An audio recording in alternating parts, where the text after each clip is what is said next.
Baik, bismillahirrahmanirrahim.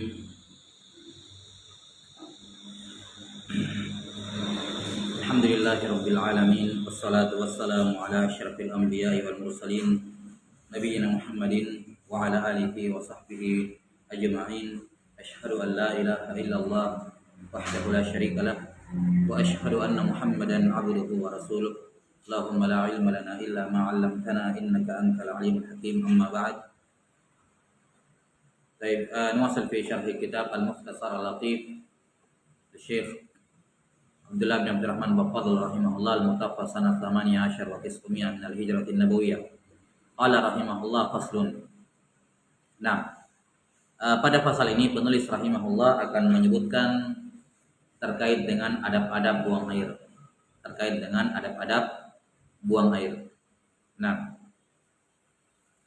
dan di sini penulis rahimahullah menyebutkan pembahasan buang air, ya, pembahasan terkait dengan adab-adab buang air setelah pembahasan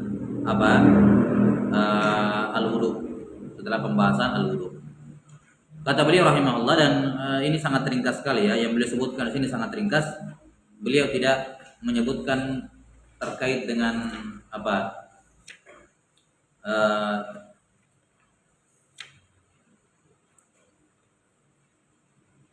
terkait dengan tata cara atau istinja. Nah, beliau rahimahullah tidak menyinggung masalah istinja di sini.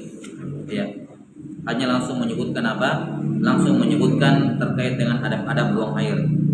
Nah, dan tentu saja terkait dengan istinja itu lebih penting ya dipelajari terkait dengan adab-adab, tapi wallahu a'lam bishawab. Di sini alasan penulis rahimahullah tidak menyebutkan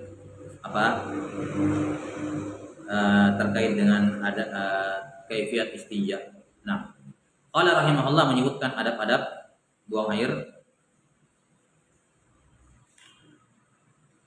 Yuqaddimu dakhilul khala'i yasarahu wa idza kharaja yaminahu wa la yahmilu dzikrallahi ta'ala wasma rasulih wal Qur'an.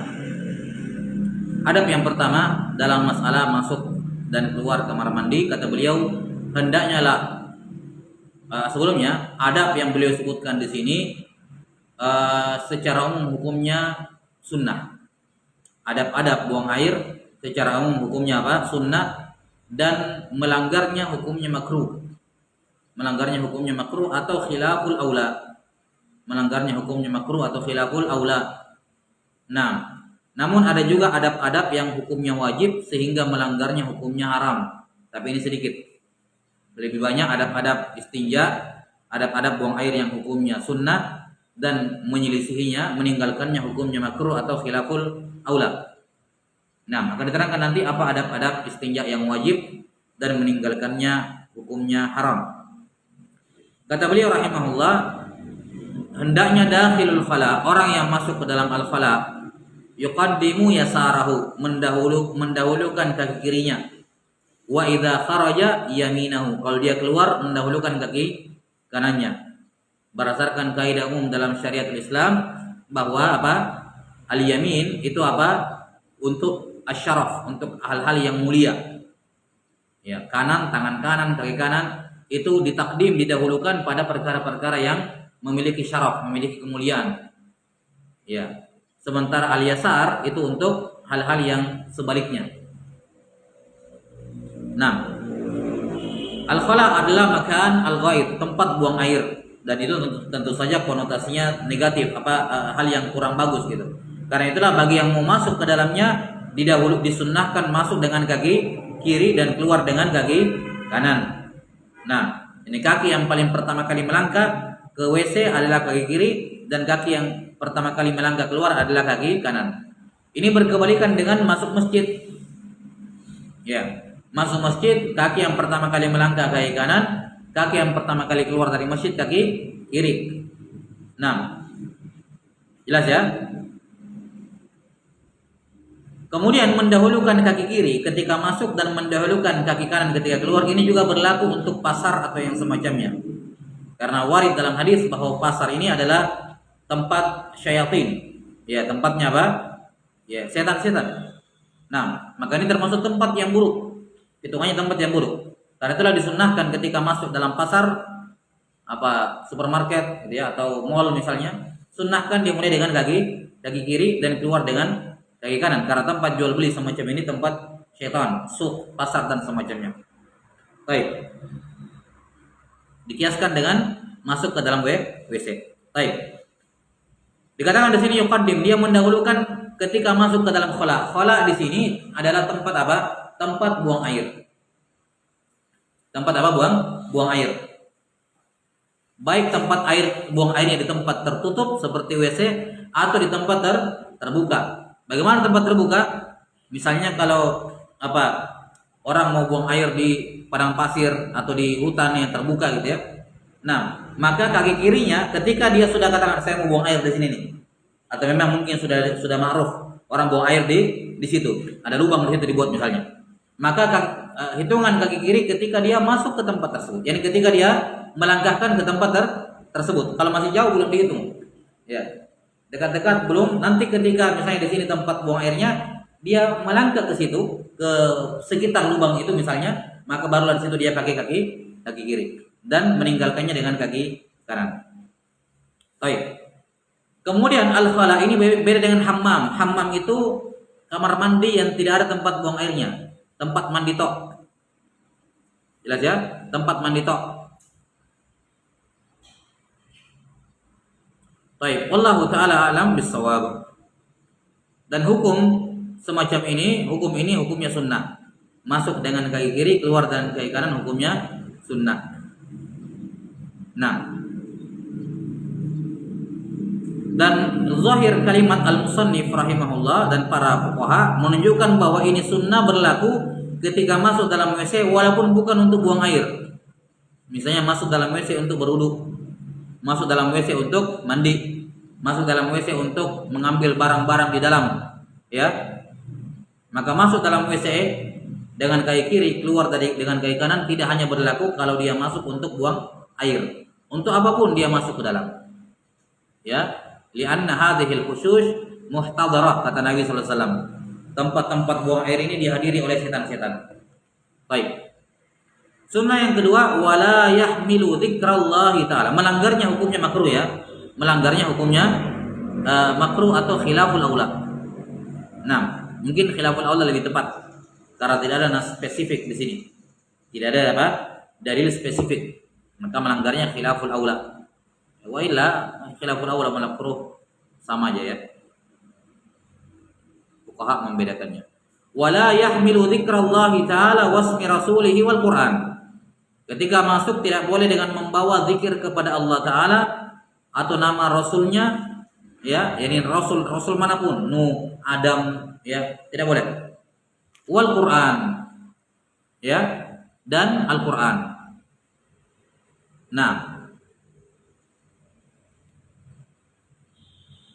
jelas ya. Dzalika wa may yu'azzim sya'airallah fa innaha min taqwal qulub. Demikianlah bagi yang mengagungkan syiar Allah, maka itu bentuk ketakwaan hatinya. Dan membawa nama Allah, zikir kepada Allah, Rasulnya, istilahnya dalam buku-buku fikih, ismul mu'azzam, ya, nama yang diagungkan dalam syariat, seperti nama nabi atau nama malaikat. Nama nabi atau nama malaikat ini mu'azzam semuanya.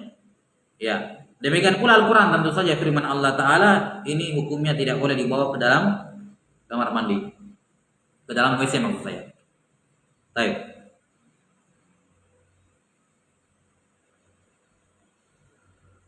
Mereka berdalil dengan hadis bahwa Nabi sallallahu alaihi wasallam kalau masuk ke dalam WC beliau melepaskan cincinnya. Namun hadis ini hadis yang dhaif ya. Hadisnya hadis lemah, mungkar gitu. Cuman kandungannya benar. Kandungannya benar. Kenapa? Karena di cincin Nabi sallallahu alaihi wasallam itu bertuliskan Muhammadur Rasulullah. Yang menjadi stempel beliau. Stempel kan? Jadi 3 baris, Muhammad Rasul Allah. Dalam riwayat lain disebutkan bahwa Nabi sallallahu alaihi wasallam kalau masuk WC, beliau memutar fasnya, memutar stempelnya. Jadi di sini kan ada kayak kepala cincin gitu. Ini rata bertuliskan Muhammad Rasul Allah 3 baris. Muhammad Rasul Allah. Itu untuk stempel untuk surat beliau. Nah, ketika masuk WC disebutkan dalam riwayat beliau memutar ke dalam sehingga digenggam begini, tidak kelihatan. Baik, ini menjadi solusi bagi orang yang mau masuk WC sementara ada Al-Quran dia bawa, motor di luar nanti hilang, tidak ada orang dititipin, gitu ya. Maka dia bisa masukkan ke dalam tasnya, tutup. Jelas ya? Masukkan ke dalam tasnya tuh, tutup. Nah, bisa seperti itu. Tapi ala kulli hal dimakruhkan. Dan ini hukumnya makruh ya, tidak haram. Makruh membawa benda-benda yang padanya zikrullah. Ya. Buku-buku tafsir. 6. Buku-buku fikih, ada namanya Rasulullah dalam misalnya. 6. Dan seterusnya. Atau zikrullah di sini mencakup umum buku-buku agama. Karena buku agama bagian dari syiar Allah Ta'ala, syiar Islam. Maka dimakruhkan membawa benda-benda apapun, buku, cincin, ya, apalagi mushaf Al-Quran. Demikian pula benda apa yang tertulis di dalamnya nama Nabi Adam, Nabi Nuh, sampai Nabi Muhammad SAW, atau nama malaikat Jibril, Mikail dan seterusnya. Hukumnya semuanya apa? Makruh kalau dilanggar. Makruh kalau dilanggar. Tentu saja namanya kalau konteksnya darurat boleh dibawa ya. Misalnya kayak tadi, dia kalau taruh mushafnya di luar, tidak ada orang yang bisa pegang, khawatir hilang dan seterusnya, maka untuk melindungi mushaf, yakni mudaratnya lebih besar kalau ditaruh di luar daripada dibawa di dalam, maka boleh dibawa ke dalam. Jelas ya? Wallahu a'lam bishawab. Kemudian bagaimana kalau di dalam dia membawa nama-nama yang mustarak? Nama-nama yang apa? Yang mustarak, yakni itu nama mu'azzam tapi juga bukan nama mu'azzam. Misalnya dia membawa buku tulisan di dalamnya tertulis nama Muhammad, tapi bukan nama Nabi Muhammad. Contoh saja, zahaba Muhammadun ilal masjid misalnya, kalimat biasa, tapi bukan yang dimaksud dengannya Nabi Muhammad SAW. Jelas ya? Atau disebut misalnya Adam, tapi bukan maksudnya nama Nabi, tapi nama orang, nama biasa. Ya. Atau misalnya ada orang namanya Mikail misalnya. Apa hukum membawa benda-benda yang ada di dalamnya nama yang muazzam, tapi bukan yang dimaksudkan adalah al-muazzam itu sendiri. Ya, para ulama rahimahullah khilaf di sini, dan wallahu a'lam lebih tepat di sini hukumnya boleh atau kembali kepada niatnya. Apa yang dia niatkan? Kalau dia niatkan ini bukan ismul muazzam ya tidak ada masalah. Ja'a Muhammadun ilal madrasah, Muhammad di sini tentu saja bukan kita maksudkan nama Nabi Muhammad SAW, maka boleh dibawa masuk ke dalam WC. Di sini berlaku kaidah wa innamal likulli imri'in ma nawa. Niatnya, hukumnya tergantung dengan niatnya. Baik. Kemudian, sebagaimana tidak boleh membawa zikrullah dan ismur rasul ke dalam Al-Quran, ke dalam WC maka juga dimakruhkan mengucapkannya. Dimakruhkan mengucapkan zikrullah secara mutlak dalam apa? Dalam WC. Ya, zikrullah, Al-Quran, hadis, zikir secara umum. Hukumnya makruh, tidak haram. Hukumnya apa? Makruh zikrullah dengan semua macam bentuknya di dalam WC secara mutlak. Apa artinya secara mutlak? Yakni selama dia dalam WC makruh mengucapkan apa? Zikir kepada Allah. Baik dia sementara buang air atau sudah selesai buang air. Baik dia masuk untuk sekedar mandi atau dia masuk untuk yang lain. Ketika dia masuk dalam WC, dimakruhkan mengucapkan zikrullah secara mutlak. Jelas sampai sini? Baik. Qala rahimahullah wa yughatti ra'sahu, dan disunnahkan menutup kepalanya. Ini berdasarkan asar dari Abu Bakar As-Siddiq radhiyallahu an. Beliau sallallahu alaihi wasallam kalau masuk WC beliau menutup kepalanya. Nah, beliau menutup kepalanya. Kalau buang air beliau menutup kepalanya. Ini di zaman dahulu. Ya. Buang air, jelas sama sini, buang air terbuka, dia menutup kepalanya. Kalau di tempat apa terbuka, dan ini sunnah berlaku umum ya. Hatta dalam WC pun disunnahkan menutup kepala. Jadi kalau buang air besar, ya. Jadi kalau buang air besar disunnahkan menutup kepalanya. Sehingga saya ada pembahasan terkait ini dari sisi apakah sunnah ini atau larangan berbicara, saya lupa. Kayaknya ada pembahasan seputar masalah kesehatan terkait ini. Cuma tadi cari. Mungkin saya yang ingat. Intinya berdasarkan asar Abu Bakar As-Siddiq, beliau radhiyallahu an kalau masuk WC, kalau beliau buang air apa? Yughatti ra'sahu. Sebagaimana disunnahkan memakai sandal.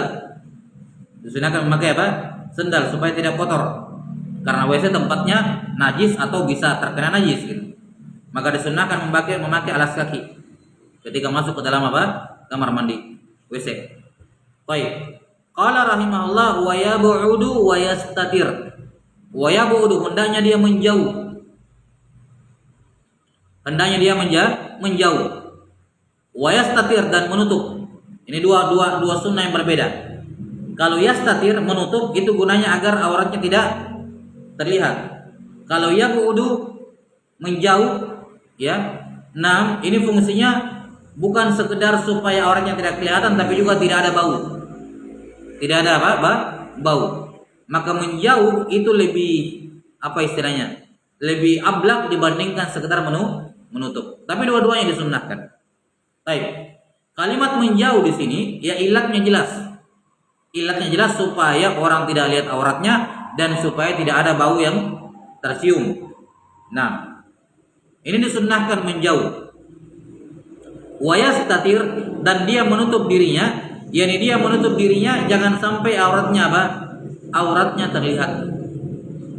Nah, ini kalau dia buang air di tempat terbuka.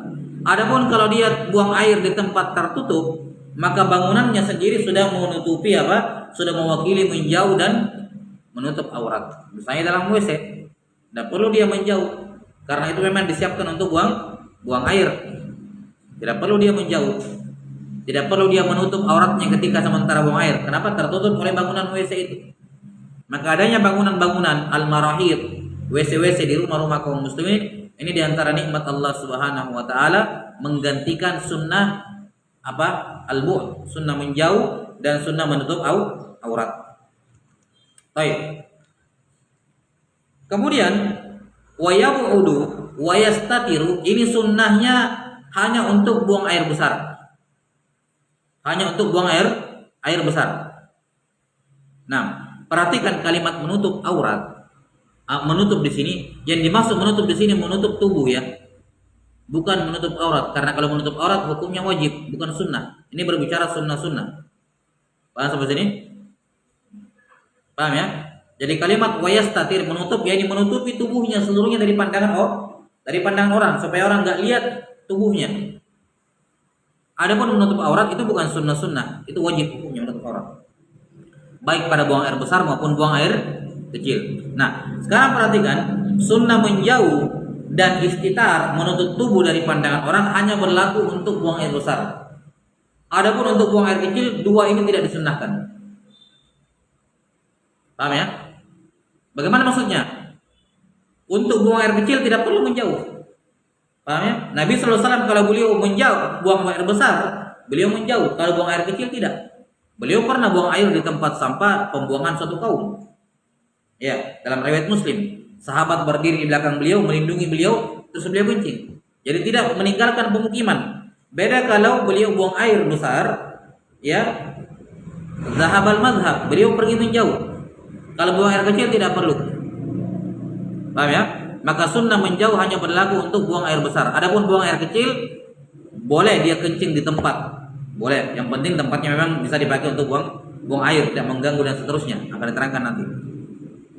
Demikian pula menutup tubuh, sunnahnya pada buang air besar. Adapun pada buang air kecil, yang penting auratnya tertutup. Yang penting auratnya tidak ada yang melihat. Nah, yang penting auratnya tidak ada yang melihat, yakni kubul dan duburnya tidak ada yang melihat.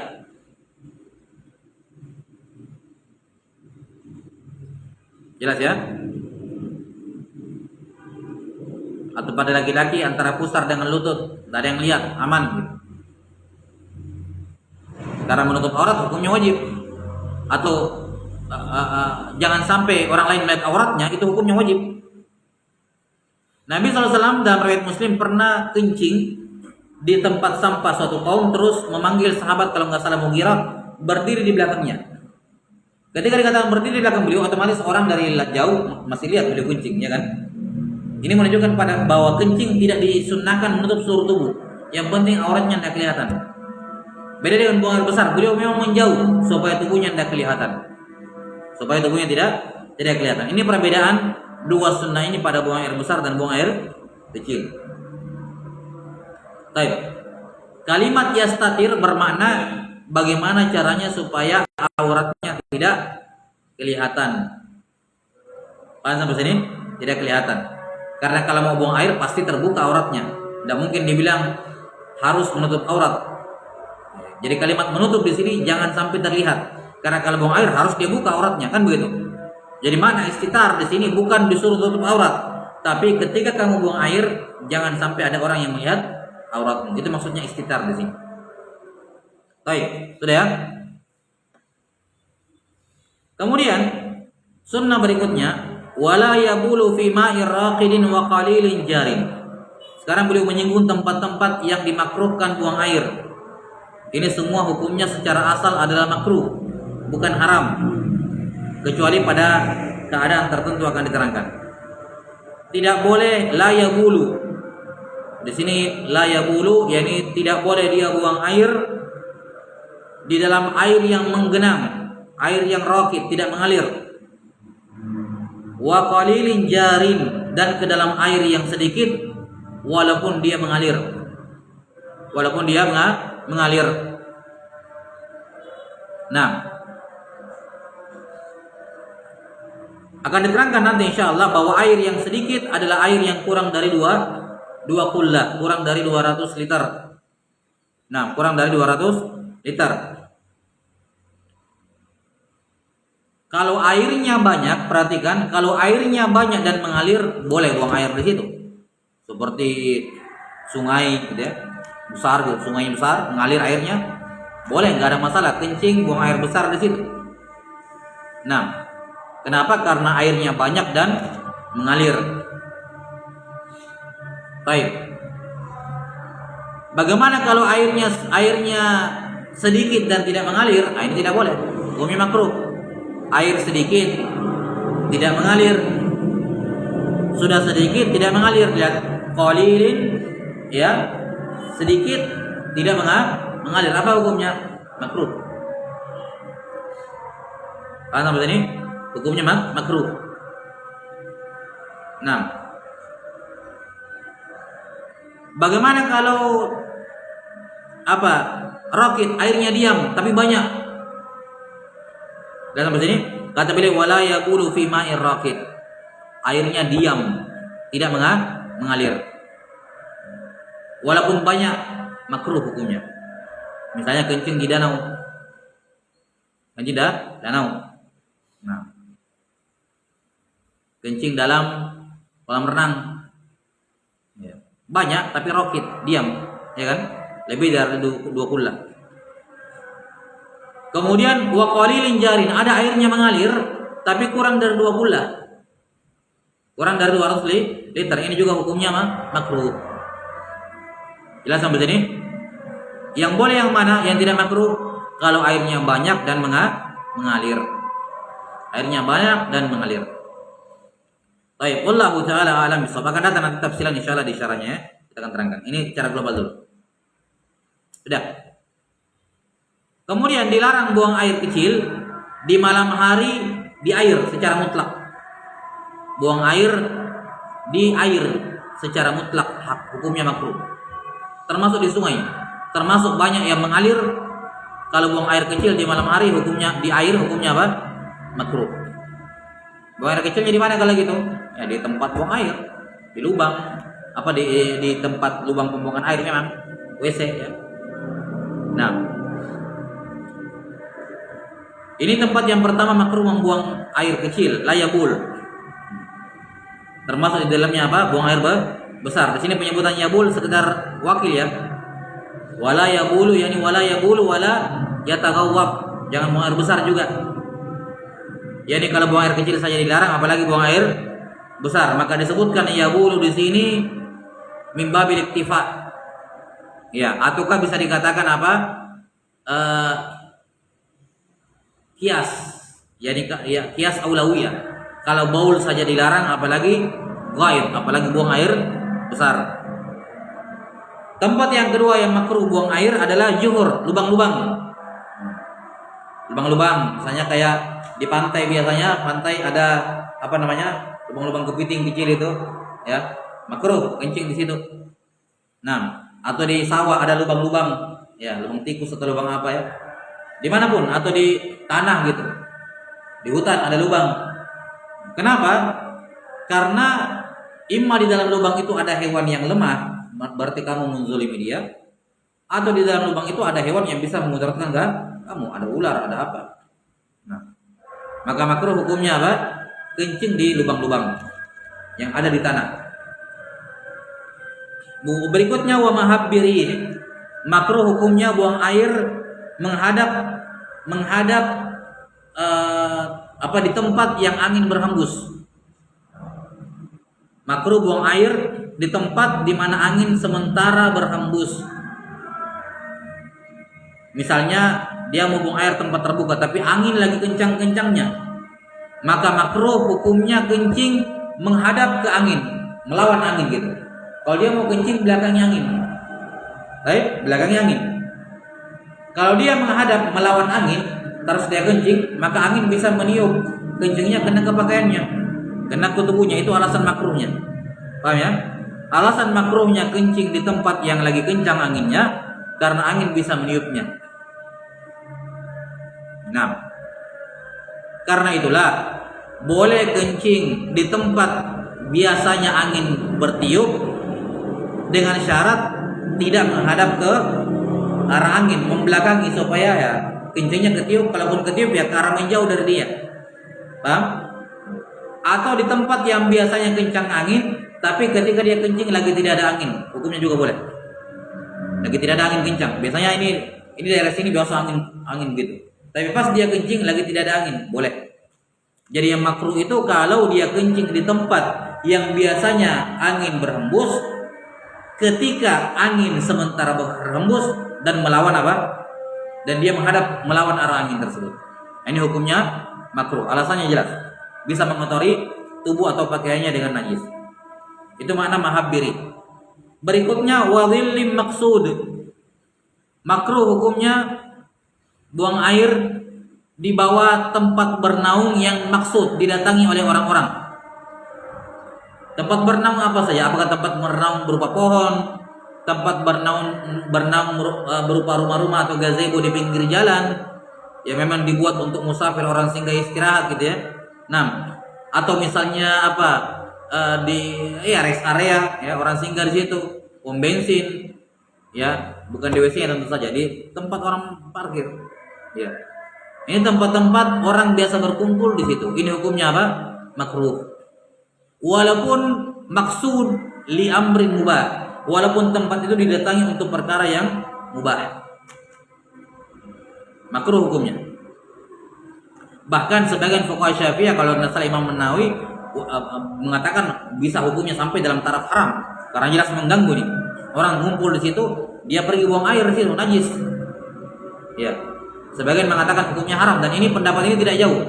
Ini walaupun bukan pendapat yang mu'tamad dalam mazhab, tapi pendapat yang mengatakan haramnya juga tidak lemah. Paham ya? Nah, walaupun yang mu'tamad dalam mazhab hukumnya makruh, tapi pendapat yang mengatakan haramnya juga tidak jauh, tidak lemah. Baik. Berbeda halnya kalau tempat tersebut didatangi untuk maksiat. Kata para ulama, boleh buang air di situ. Ada lapangan di situ biasa dilakukan apa, perjudian misalnya. Boleh buang air kecil di situ. Buang air besar juga boleh di situ. Supaya orang nggak datang ke situ. Jelas ya? Di situ tempat biasanya ritual kesyirikan. Boleh buang kencing di situ. Nah, wallahu a'lam bissawab. Jadi zil di sini apa saya? Termasuk pohon yang dipakai untuk bernaung. Jelas sampai sini? Bahkan mencakup di dalamnya tempat terbuka kayak gini.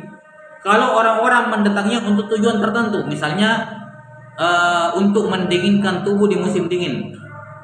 Orang di musim dingin, ya di zaman dahulu itu ada tempat-tempat memang ruang terbuka yang kalau musim dingin kan dingin sekali, mereka datang ke situ untuk berjemur. Jelas sampai sini? Datang untuk berjemur. Itu juga termasuk apa? Maksud, walaupun bukan zil, bukan apa tempat bernaung, tapi itu maksud didatangi. Maka tidak boleh seorang misalnya tempat rekreasi di pinggir pantai yang bukan tidak ada unsur keharamannya, tidak boleh buang air di situ. Karena didatangi tempatnya. Atau tempat menjemur padi, tempat menjemur apa? Padi, tidak boleh kencing di situ. Itu didatangi untuk berjemur. Paham maksudnya? Maka maksud di sini zillun maksud mencakup umum.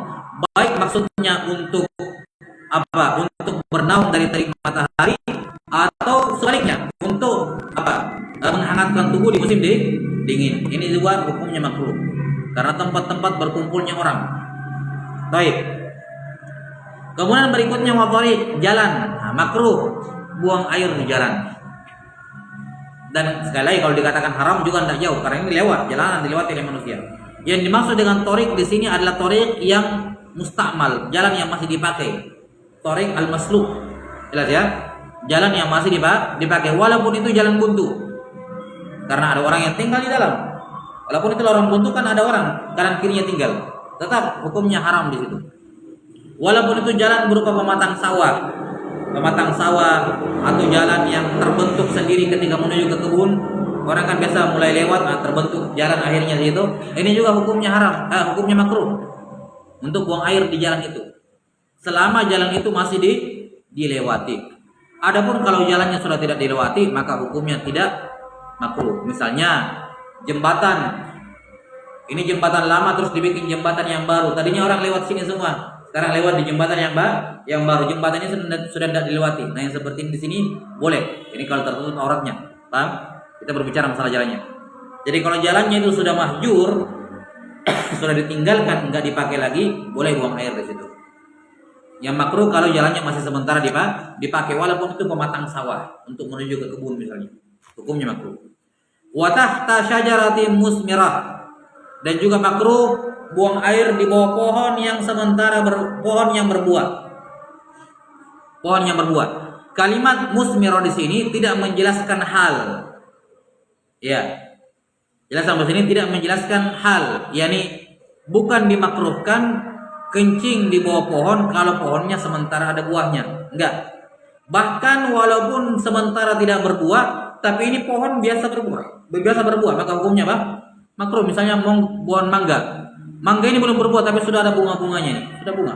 Atau bahkan bunganya belum ada, tapi ini biasa berbuah, maka makruh buang air di bawahnya. Jelas sampai sini?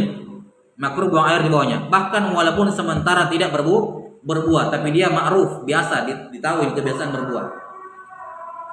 Nah, kemudian kalimat buah di sini tidak mesti fungsinya untuk dimakan, seperti pohon mangga, pohon rambutan, durian, tapi juga mencakup pohon yang buahnya itu untuk pewangi. Ya, misalnya ada buah-buahan tertentu buahnya itu tidak dimakan, tapi dipakai untuk apa? Wangi-wangian. Ini juga hukumnya makruh di situ. Jelas ya? Ini juga hukumnya makruh. Baik. Wallahu taala alam bisawab. Dan tentu saja hukumnya makruh kalau pohon itu berada di tanah dia sendiri. Paham ya? Atau di tanah yang tidak ada orang punya. Kalau dia kencing di pohon, di bawah pohon yang pohonnya itu milik orang, di tanahnya orang, hukumnya apa? Haram. Hukumnya haram. Karena tidak, pada dasarnya jangan buang air masuk ke tanahnya orang tanpa izin, selama dia berada di situ hukumnya apa? Haram.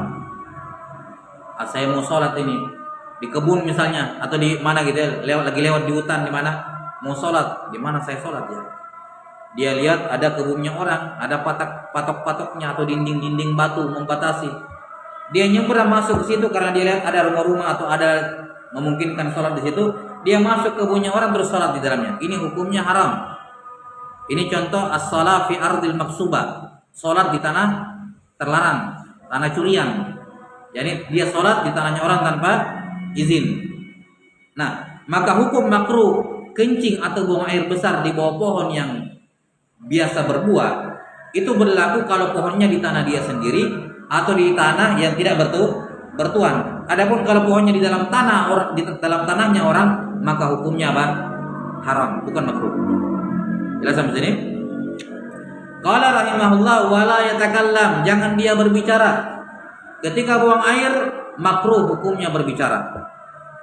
Baik, sudah kita sebutkan tadi berbicara, kalau dia berbicara berupa zikrullah, apa hukumnya? berbicara berzikrullah makruh secara mutlak.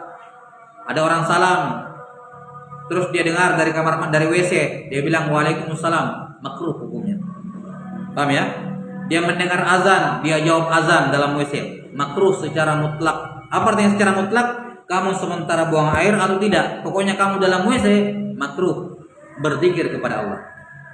Baik. Nah, bagaimana kalau berbicaranya bukan zikir? Berbicaranya bukan apa? Bukan zikir.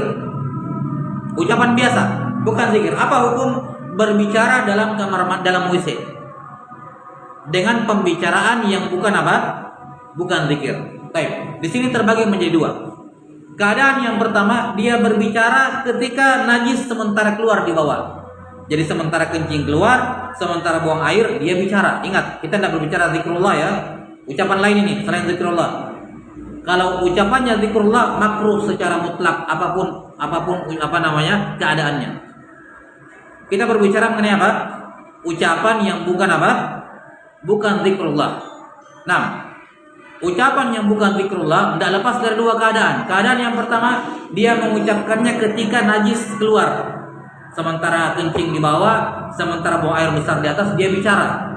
Ini keadaan yang pertama. Keadaan yang kedua, dia berbicara dengan ucapan yang bukan zikrullah ketika najis sementara tidak keluar. Misalnya dia keluar najis nih, berak di bawah. Setelah itu dia nunggu keluar. Sementara tidak keluar dia bicara. Paham ya? Jadi dia bicara bukan ketika sementara keluar. Nah, atau dia habis kencing, terus dia bicara dengan ucapan yang mubah, tapi belum cebok. Apa hukumnya? Nah, kata para fuqaha Syafi'iyah, berbicara ketika najis sementara keluar, hukumnya makruh secara mutlak juga. Paham? Ketika najis sementara keluar di bawah, dia ngomong di atas, makruh secara mutlak. Dan ini seingat saya ada mudarat dari sisi kesehatan. Ada mudarat dari sisi kesehatan. Saya lupa pernah dengar pembahasannya ya, atau baca artikel kesehatan. Kurang bagus memang berbicara ketika sementara keluar di bawah, di atas bicara. Ini tidak bagus untuk kesehatan. Hukumnya makruh secara mutlak.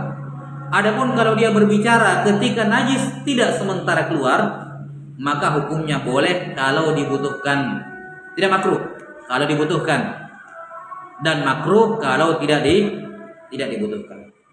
Kapan dibutuhkan? Misalnya airnya habis, dia teriak dari luar, nyalakan air. Jelas ya? Dia teriak keluar, tolong nyalakan air. Nah, ini hukumnya boleh kalau dia ucapkan itu sementara najis tidak keluar. Jadi jangan dia bicara ketika najis sementara keluar, hukumnya makruh. Kalaupun dia butuh berbicara dalam WC ketika dia tidak sementara sementara najisnya tidak keluar. Misalnya sudah mau cebok, nah dia bicara. Ini hukumnya boleh kalau butuh, kalau memang dibutuhkan itu berbicara. Kalau tidak butuh, hukumnya apa? Baik. Wallahu a'lam bishawab. Ini rincian hukum berbicara dalam WC. Berikutnya wayastabri'u minal baul. Istibra itu artinya memastikan kencing sudah keluar semua. Biasanya ada orang habis kencing, karena dia pastikan keluar semua, dia keluar kamar mandi, langkah 1-2 langkah, tiba-tiba ada air yang keluar. Itu namanya tidak istibra. Jelas ya? Hukumnya haram kalau dia sengaja itu. Karena kalau dia sudah tahu dia punya kebiasaan begitu, maka hati-hati. Ada ancaman azab kubur bagi orang yang apa? La yastabri'u minal baul, tidak membersihkan dirinya dari kencing, tidak cebok. Atau misalnya dia tahu ini saya punya kebiasaan, selalu ada yang keluar lagi kalau saya sudah tinggalkan kamar mandi, selalu ada yang menetes. Maka hati-hati, harus dia pastikan apa? Istibra' minal baul sebelum dia keluar. Nah, bagaimana cara istibra' dari al-baul? Macam-macam, orang berbeda-beda. Ada yang dengan cara berdehem, gitu ya. Ada dengan cara mengurut kemaluannya, yakni diurut dengan pelan, tidak boleh keras-keras, pelan dari pangkal kemaluannya ke depan untuk memastikan apa? Tidak ada yang keluar. Paham ya? Dan cara yang paling bagus dalam istibra' dengan cara membantu adalah dengan posisi duduk. Cara duduk yang sunnah dalam buang air adalah bertumpu pada kaki kiri dan menegakkan kaki kanan seperti ini. Seperti ini. Nah, ini membantu lebih lancarnya apa? melancarnya keluarnya kotoran air besar atau air kecil. Jadi apa namanya? Bertumbuh pada kaki kiri dan menegakkan kaki kanan seperti itu. Ya. Itu cara untuk supaya keluar semua, karena di ini kan di sebelah kiri di sini kantong kencingnya itu. Maka dia bertumpu pada kaki kiri dan menegakkan kaki kanan. Baik. Kemudian yang terakhir zikir masuk, zikir keluar kamar mandi. Wa yaqulu idza dakhala bismillahi Allahumma inni a'udzubika minal khubuthi wal khaba'ith wa idza kharaja ghufranak alhamdulillahilladzi azhaba 'annil adza wa afani. Kalau dia masuk idza dakhala, yakni kalau akan masuk. Jadi bukan dakhala kan fi'il madhi ya. Jangan diterjemahkan kalau sudah masuk, baca di dalam, bukan. Dakhala di sini fi'il madhi tapi bermakna istiqbal, yakni idza arada an yadkhul. Kalau mau masuk, yani ketika mau masuk sebelum melangkahkan kaki kiri dia baca memang di luar Bismillah Allahumma inni a'udzubika minal khubuthi wal khaba'ith. Tidak disunnahkan menambahkan Ar-Rahmanir Rahim, enggak, karena ini makomnya akan masuk ke tempat kotor, maka cukup Bismillah saja. Manfaat basmalah adalah menutupi pandangan setan dari aurat kita, karena setan kan bisa melihat, kita tidak melihat dia melihat kita. Kita sendiri yang telanjang, dia bisa lihat kemaluan kita. Karena itulah sunnahnya ketika mengganti baju, melepas pakaian, baca bismillah sebelum membuka aurat. Ya, bukan hanya di kamar mandi, tapi juga di kamar lagi ganti pakaian, tidak ada orang gitu ya. Mau menyingkap auratnya, sunnahnya baca basmalah dulu untuk menutupi pandangan setan, jin dari auratnya. Satru ma baina a'yunil jin wa aurati ibni Adam. Idza dakhala ahaduhumul khala an yaqula bismillah atau kama qala sallallahu alaihi wasallam. Tirai antara antara pandangan jin dengan aurat anak Adam ketika masuk WC adalah dia membaca apa? Bismillah. Baik, makanya digabungkan ini.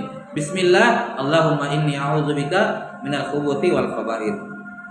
Didahulukan bismillah untuk tabarruk tentu saja. Kemudian ketika keluar, jadi ya Allah, aku berlindung kepadamu dari khubus, setan laki-laki, wal khaba'is, jamak khabisa, yakni setan perempuan. Wa idza kharaja, yakni kalau dia sudah keluar. Nah, kalau di sini kharaja bermakna fi'il madhi betulan. Kalau sudah di luar, bukan kalau mau keluar.